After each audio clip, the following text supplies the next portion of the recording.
Hi, I'm Helen and welcome back to the final part of our series of Easter reflections. Last time we looked at the events of Good Friday. We saw that Barabbas, who was guilty, was set free, whilst Jesus, who was innocent, was crucified. Today we are going to look at the events of Easter Sunday. I'm going to show you some pictures. You'll have 3 seconds to shout out what you can see before the answer is revealed. I also want you to think about what all these things have in common.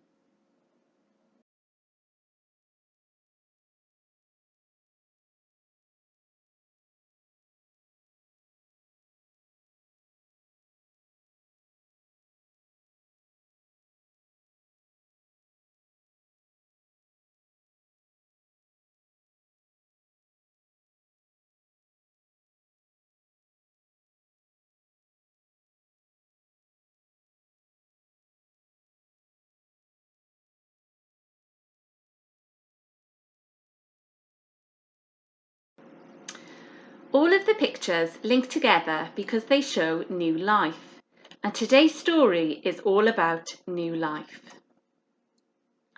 After Jesus had died, his body was taken down from the cross, wrapped in linen cloth and placed inside a tomb. A large stone covered the entrance and the tomb was guarded. On Sunday, some women went to the tomb with some spices to put on Jesus' body. When they got there, they saw that the stone had been rolled away from the entrance of the tomb. When they looked inside, they found that Jesus' body was not there. The women talked amongst themselves, wondering what to do. Suddenly, 2 men stood beside them. They were as bright as lightning. The women felt scared and bowed down to the ground. The men spoke to the women, saying, "Why do you look for the living among the dead? He is not here, he has risen." The tomb was empty because Jesus had come back to life again. The women went to the disciples and told them what had happened. One of the disciples, called Peter, wanted to see for himself, so he ran to the tomb. When he got there, he too looked inside the tomb and saw the strips of linen that had been wrapped around Jesus' body. It was true. Jesus really wasn't there. Was Jesus really alive? One of the women, called Mary Magdalene, stood outside the tomb crying. As she turned around, she saw someone standing in front of her. He asked her why she was crying. Mary Magdalene thought it was the gardener. She asked him where the body was, and then she realised this wasn't the gardener. This was Jesus. He really was alive. That evening, Jesus also appeared to his disciples. In today's story, Jesus came back to life again by God's power.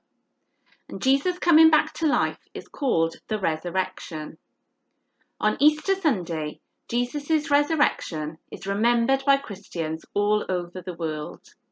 But why is the resurrection important for Christians? Well, for Christians, Jesus' resurrection means that people can be forgiven for the wrong that they do, and they can have new life and a friendship with God. For Christians, new life means that God has changed their lives for the better. But what about you? New life can mean starting again. New life can mean making changes. New life can mean doing things differently. Have a think about your actions, your speech, your relationships, your attitudes, your routines, and your habits. Is there anything you could do differently? Is there anything that you could change for the better? Thank you for listening.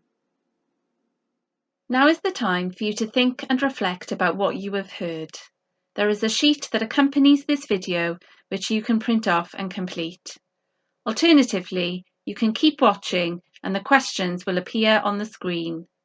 You will need to pause the video after each question and write down the question and your answer.